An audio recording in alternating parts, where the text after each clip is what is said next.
नमस्कार, आप देख रहे हैं लाइव सिटीज। मैं हूं आपके साथ इंद्र मोहन। लोकसभा चुनाव को लेकर तमाम पार्टियों ने अपने अपने प्रत्याशियों को मैदान में उतार दिया है, लेकिन बिहार में अभी सियासी घमासान इस कदर है कि कुछ पार्टियों को अभी तक प्रत्याशी नहीं मिल रहे या उन्होंने प्रत्याशी अभी तक नहीं उतारे हैं। हम बात कर रहे हैं उपेंद्र कुशवाहा की पार्टी आरएलएसपी की।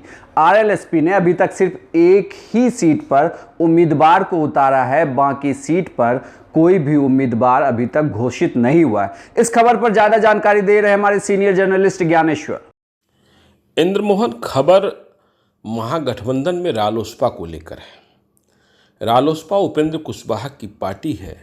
अब महागठबंधन में शामिल जो दूसरे सहयोगी दल हैं वे सभी परेशान हैं कि आखिर उपेंद्र कुशवाहा कर क्या रहे हैं, क्यों नहीं वे अपनी सीटों पर उम्मीदवार उतार रहे हैं, आखिर क्या कारण है, कहाँ पीछे छूट रहे हैं। चुनाव आगे बढ़ता जा रहा है। एनडीए ने सभी जगहों पर अपने प्रत्याशी उतार दिए हैं, जनसंपर्क शुरू है। आज नरेंद्र मोदी भी आ रहे हैं जमुई और गया में, अमित शाह सभा कर जा चुके हैं, पर उपेंद्र कुशवाहा उम्मीदवार ही तय नहीं कर पा रहे हैं। महागठबंधन में उपेंद्र कुशवाहा को 5 सीटें मिली। सिर्फ और सिर्फ उन्होंने जमुई में अपने प्रत्याशी की घोषणा की है, भूदेव चौधरी की, जहां पहले चरण का चुनाव है।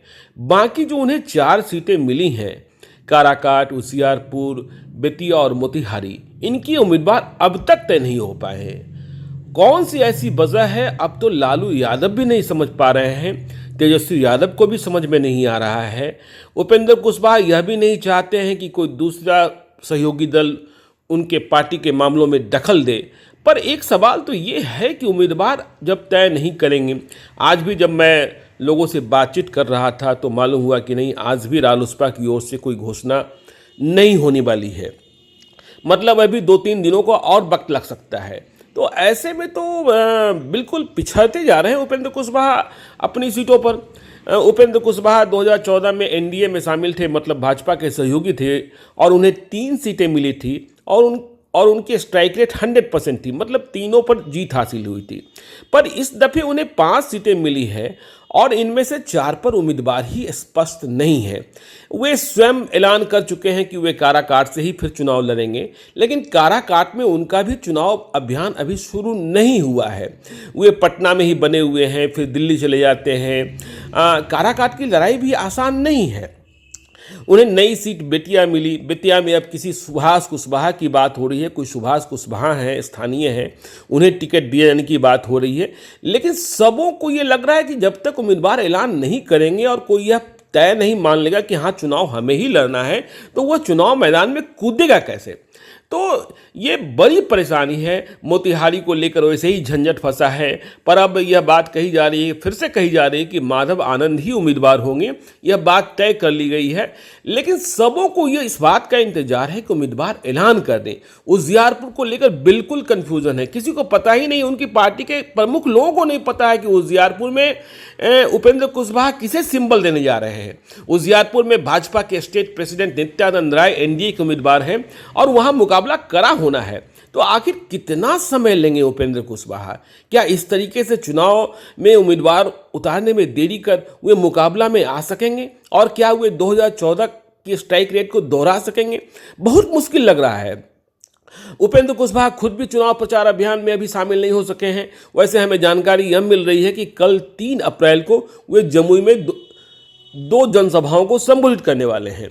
तो उपेंद्र कुशवाहा को लेकर महागठबंधन में बड़ा उहापोह की स्थिति है। वैसे यह बात भी है कि अभी तेज प्रताप यादव के झगड़े के कारण तेजस्वी यादव भी शिवहर में उम्मीदवारी तय नहीं कर पाए हैं। तेज प्रताप यादव बगावत की मुद्रा में हैं और कह रहे हैं कि शिवहर में उम्मीदवार नहीं दिया गया उनके पसंद का, जो कोई अंगेज सिंह है, तो वे कोई 20 सीटों पर उम्मीदवार उतार देंगे। ठीक इसी तरीके से मुकेश सहनी, जो वीआईपी पार्टी के संस्थापक हैं, वे मधुबनी में उम्मीदवार नहीं दे पाए हैं। तो महागठबंधन की जो ये स्थिति है, लचर स्थिति है, उसमें परेशानी हो सकती है। और आप उम्मीदवार ही तय नहीं करेंगे तो आपके जो समर्थक हैं, आपके जो नेता हैं, आपके जो कार्यकर्ता हैं, वे ग्राउंड जीरो पर क्या कहेंगे? ग्राउंड जीरो पर उनसे पूछा जाता है कि आपके उम्मीदवार कौन है। एनडीए का उम्मीदवार चुनाव प्रचार कर रहा है, जनसंपर्क कर रहा है, उनके लिए दूसरे नेता आ रहे हैं। अब मुख्यमंत्री नीतीश कुमार की भी लगातार सभाएं होनी है, नरेंद्र मोदी का कार्यक्रम तो शुरू ही हो चुका है। तो ऐसे में उपेंद्र कुशवाहा पता नहीं किस संशय में फंसे हैं, किस दुविधा में फंसे हैं, कहाँ गया उनका संगठन, कहाँ गए उनके नेता, कहाँ गए उनके उम्मीदवार, क्या मारामारी फंसी है, किस बात को लेकर वे रुके हुए हैं, यह बात किसी को समझ में नहीं आ रही है कि आप उम्मीदवार उतारेंगे, फिर उन्हें संसाधन उपलब्ध कराएंगे, फिर चुनाव की रणनीति बनेगी। अब आप देखिए ना, जमुई में ही जो देरी हुई, चिराग पासवान ने अपना चुनाव अभियान काफ़ी आगे बढ़ा लिया है और आपके उम्मीदवार अभी दफ्तर खोलने में ही और क्या बोलता है बूथ लेवल कमेटी बनाने में ही लगे हुए हैं। तो ऐसी स्थिति में तो बड़ी मुश्किल होने वाली है महागठबंधन में रालोसपा की। तो रालोसपा कब फैसला लेता है, कब उम्मीदवारों का ऐलान करता है, इस पर हम लगातार निगाह बनाए रखेंगे। तो रालोसपा को लेकर महागठबंधन में एक संशय बना हुआ है। तो आगे क्या अपडेट होता है इसकी जानकारी भी हम रखेंगे और सबसे पहले लाइव सिटीज बताएगा। धन्यवाद। महागठबंधन के अंदर पहले तो रार था, ये रार जब खत्म हुआ, सीटों का बंटवारा हो गई, सीटें तय हो गई, तो अब तक कुछ सीटों पर पेच लगातार फंसा हुआ है। वहीं उपेंद्र कुशवाहा की आरएलएसपी का पेच तो अभी तक सुलझता हुआ नजर नहीं आ रहा है। सीटें तो मिल गई लेकिन उम्मीदवारों के नाम की घोषणा अभी तक नहीं हुई। लगातार हमारी चुनाव पर नजर बनी हुई है। हर पार्टी की गतिविधियों को हम आपको दिखा रहे हैं कि किस पार्टी के अंदर क्या चल रहा है, कौन सा नेता कहां चुनाव प्रचार कर रहा है, कौन सा नेता क्या इस चुनाव प्रचार के दौरान बोल रहा है। चुनाव पर सबसे बड़ी कवरेज कर रहा है लाइव सिटीज। अगर आपने अभी तक हमें सब्सक्राइब नहीं किया तो सब्सक्राइब जरूर कर लें और खबरों को डिटेल से पढ़ने के लिए livecities.in पर जाएं। धन्यवाद।